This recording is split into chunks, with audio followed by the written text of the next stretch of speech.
मुद्गल पुराण में लिखा, गणेश पुराण में लिखा, गणेश जी का एक नाम होता है ध्रुम वर्ण। क्या नाम है? ध्रुम वर्ण। गणेश जी का एक नाम होता है। जब हम धूप जलाकर और धूप लगाने के बाद में गणेश जी की सबसे पहली आरती करने के पहले अगर हम सबसे पहली में होता है, एक टाइम होता है, एक पल होता है, एक घड़ी होती है कि गणेश जी महाराज हमारे घर में आ गए। गणेश जी की सबसे पहली जो आरती हो, उस आरती के समय पर अगर धूप बत्ती जलाई जाए या गोबरी को जलाकर उसमें गूगल छोड़ी जाए और गूगल छोड़ने के बाद गणेश जी का नाम ध्रुम वर्ण कह दिया जाए तो गणेश जी को तुम्हारे घर की पूजा स्वीकार करना पड़ती है। बस वो समय हम जानते, हम तो बस उतना जानते हैं कि शिव महापुराण में लिखा और मुद्गल पुराण में लिखा, गणेश पुराण में लिखा, गणेश जी का एक नाम होता है ध्रुम वर्ण। क्या नाम है? ध्रुम वर्ण। गणेश जी का एक नाम होता है। जब हम धूप जलाकर और धूप लगाने के बाद में गणेश जी की सबसे पहली आरती करने के पहले अगर हम सबसे पहली आरती गणेश जी की कर रहे हो, अपने घर में स्थापना कर रहे हो, बिठा रहे हो और तुम चाहते हो कि गणेश जी मेरे घर में आके मेरी पूजा को स्वीकार करें और जो मांगू मेरा गणेश मुझे दे 10 दिन के अंदर, तो पहला नाम लेकर पुकार लेना ध्रुम वर्ण विनायक, बैठो, बस काम हो गया। वो फिर ही होकर आता। सुंदर जोड़ी थी शंकर और पार्वती की, सही है कि गलत है? कभी नहीं झगड़ते थे। इसलिए पृथ्वी पर ना तो लक्ष्मी जी के व्रत हैं, ना ब्रह्माणी के व्रत हैं, ना इंद्राणी के व्रत हैं। अगर पूरी पृथ्वी पर सबसे ज्यादा व्रत किसके हैं? माता पार्वती। तीज का व्रत किसका? पार्वती का। चतुर्थी का व्रत किसका? पार्वती का। चौथ का व्रत किसका? पार्वती का। छठ का व्रत किसका? पार्वती का। जितने व्रत है सब माता पार्वती। गणेश जी मैया को प्रसन्न करने के लिए 8 रूप में धारण करते हैं। 8 रूप भगवान गणेश जी ने धारण किए। एक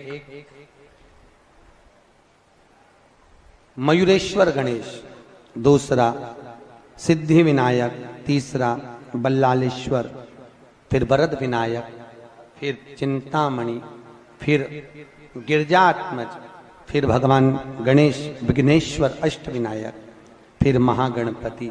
ऐसे गणेश जी के 8 नाम हुए। उस समय तिजोरी के अंदर जो गणेश की प्रतिमा रखी जाती है, किस नाम से रखी जाती है? तो तिजोरी में हम जो गणेश की प्रतिमा रखते हैं वो वरद विनायक के नाम से रखते हैं। कौन सा गणेश? वरद। वरद विनायक के नाम से तिजोरी में गणेश रखते हैं। और वरद विनायक के नाम से गणेश जी तिजोरी में रखाते हैं।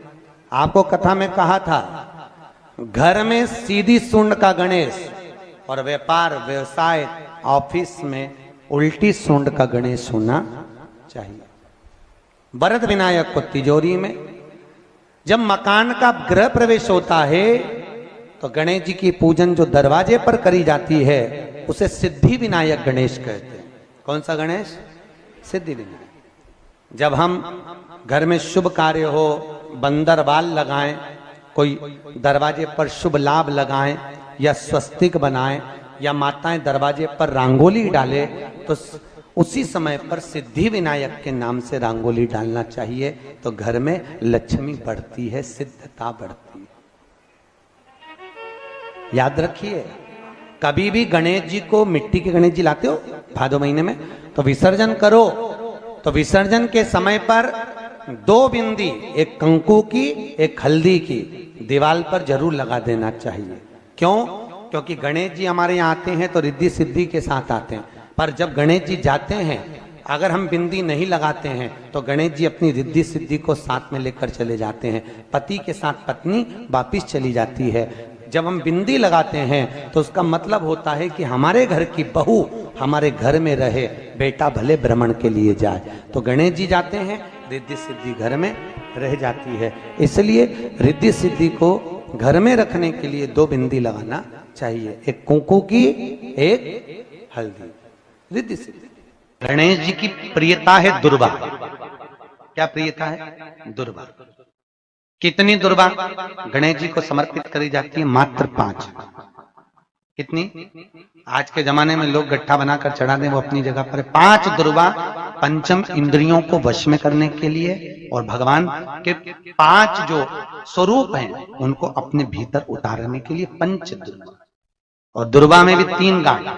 जब दुर्वा समर्पित करी जाती है तो उसमें नीचे दुर्वा की डंडी पर गांठ रहती है, 3 छोटी छोटी गांठें होना चाहिए। चतुर्थी का जो व्रत करने वाली होती हैं, जो चतुर्थी का पूजन करने वाली होती हैं, उनके भीतर का एक भाव होता है कि जैसे ही शाम का समय आए चंद्रदेव का पूजन करें, चंद्र जब प्रकट हो जाए, कलश भर लिया, उसके नीचे आखा दाना रख दिया, चावल गेहूं जो भी आप रखते हो पूजन के लिए, ऊपर पात्र आदि रख दिया, जलाशय, फिर अपन ने घी का दिया लगाकर पूजन भी कर ली। तो जो चतुर्थी का पूजन करने वाली होती है, जो चतुर्थी का नियम व्रत धारण करने वाली होती हैं, बड़ी बड़ी चतुर्थियां करती हैं या उसका नियम धारण करती हैं, तो चतुर्थी का जो पूजन करती है वो किस चीज के लिए होता है? केवल संतान, पुत्र, परिवार, हमारा कुटुंब, हम जिस कुल में है, हमारा कुल वैभव की ओर बढ़े, संपदा की ओर बढ़े और उसकी आयु बढ़े,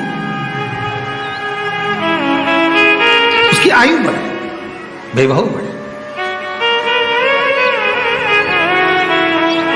बहुत ध्यान दीजिएगा महाराज, चतुर्थी की पूजन में जो आप आखा दाना रखते हो, गेहूं वगैरह कुछ भी जो रखते हो, उसकी बड़ी महत्वता होती है महाराज। यहां तक कहा गया है, चतुर्थी की कथा तो आप लोग पढ़ते होंगे, जो लोग पढ़ते हैं उनको मालूम होगा, चतुर्थी की कथा में लिखा है, चौथ माता के व्रत में वर्णन किया गया है कि वो आखा दाना जो रखा जाता है, मान लो कोई जरूरी काम होता है तभी आखा दाना को रखा जाता है, संभाल के रखते हैं कि हम इस काम के लिए जा रहे हैं और हमारा ये कार्य सफल होना चाहिए। तो जिसने चतुर्थी का व्रत करा है, जिसने चंद्रदेव का पूजन करा, चतुर्थी का व्रत करा, वो गणेश जी से विनती करके वहां से 2-4 आखा दाना उठा ले और जो व्यक्ति का काम अटक रहा है अपने ही घर का, पर दूसरे कुल को नहीं देना, अपने ही कुल के अंतर्गत जो काम अटक रहा है उसकी जेब में, उसके पल्लू में उस चीज को रख दिया जाए। तो चतुर्थी जो अगली आती है, जैसे आप महीने की करते हो तो महीने की, और आप जैसे करते हो कि 4 अलग बड़ी बड़ी चतुर्थी करते हो तो उसके अनुसार आपका कार्य सिद्ध होता ही है। उस आखे दाने का इतना महत्व होता है क्योंकि चतुर्थी का व्रत करने वाली माता जब व्रत करती है तो स्वयं चतुर्थी की कथा में लिखा हुआ है कि पार्वती जी गणेश जी से चतुर्थी की कथा बचवाती। चतुर्थी की कथा बाची किसने थी? स्वयं गणेश जी महाराज ने। और सुनी किसने थी? माता पार्वती। बाचने वाले गणेश जी थे, सुनने वाली माता पार्वती थी। तो चतुर्थी की कथा जब होती है तो उसको स्वयं गणेश जी बाच रहे हैं।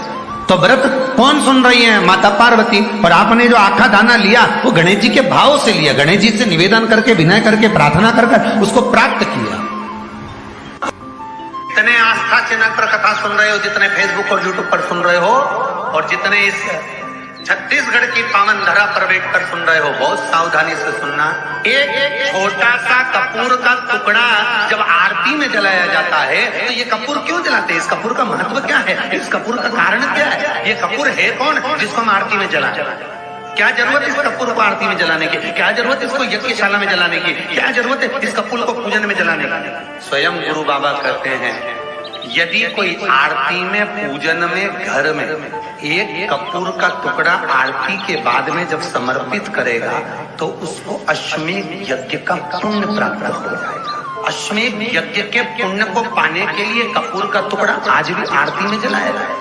एक कपूर का टुकड़ा सुख का, इसीलिए हमारे यहाँ शास्त्र कहता है महाराज, जब आपको घर में अगर ऐसा लगने लगे कि 15 दिन से बहुत बेचैनी है, बहुत दुख तकलीफ लग रही है, कोई ना कोई बीमार पड़ रहा है, कुछ ना कुछ तकलीफें लग रही है, तो एक पीपल का पत्ता ले लो, उसके ऊपर एक कपूर का टुकड़ा ले लो, सारे घर में घुमाकर उसको दरवाजे के बीच मध्य में जलाकर रख दीजिए। थोड़ी सी जला 20 से 25 मिनट के अंदर मकान में एनर्जी वापिस आ जाएगी, उस भवन में एनर्जी वापिस आ जाएगी।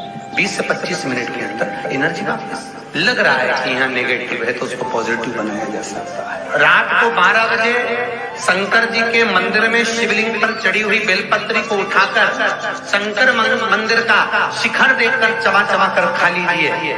आपके पाँव के घुटने बदलने की जरूरत नहीं पड़ेगी, ऑपरेशन की जरूरत नहीं। पेटता, अलमस्तता। इस संवाद के अंतर्गत ये जो संवाद आया है, श्री गणेश जी महाराज ने श्री शैलम पर कार्तिकेय महाराज की पावन धरा पर, मल्लिकार्जुन की पावन धरा पर, श्री सेलम में 3 प्रश्न श्री गणेश जी महाराज ने करे और वो गणेश जी के 3 प्रश्न आपको भी ज्ञात होना चाहिए। पहला प्रश्न गणेश जी महाराज ने अपनी माता से कहा, मां, मृत्यु लोक के अंतर्गत इस भूमि पर जन्म लेने के बाद में अगर व्यक्ति को वृद्ध अवस्था का सामना ना करना पड़े तो उसके लिए क्या करना चाहिए? सुन लेना जवान भाई, जितने भी बेटा बेटी बैठे हैं और जितने आस्था चैनल पर, फेसबुक, यूट्यूब पर सुन रहे हैं, बड़े ध्यान से सुन लेना कि मान लो कि हमें वृद्ध अवस्था देखना ही ना पड़े, उसके लिए क्या करना पड़े? तो कहा उसका एक ही साधन, राम राम रटते रहो जब तक घट में प्राण, कब हो तो दीन दयाल के भनक पड़ेगा। महाराज, एक कर्म करते रहो, तुम्हारा कर्म जरूर करो, काम करते करते करते करते करते करते भी भगवत स्मरण करते। धर्म और कर्म, इन दोनों में अंतर क्या है? बोलो रे, जल्दी जल्दी बोलिए। धर्म और कर्म में अंतर क्या है? धर्म अष्टविनायक में एक विनायक, सबसे प्रबल विनायक, अष्टविनायक में सबसे प्रबल।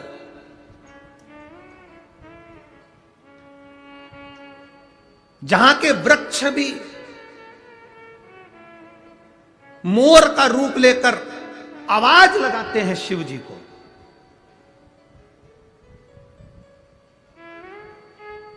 जहां की नदी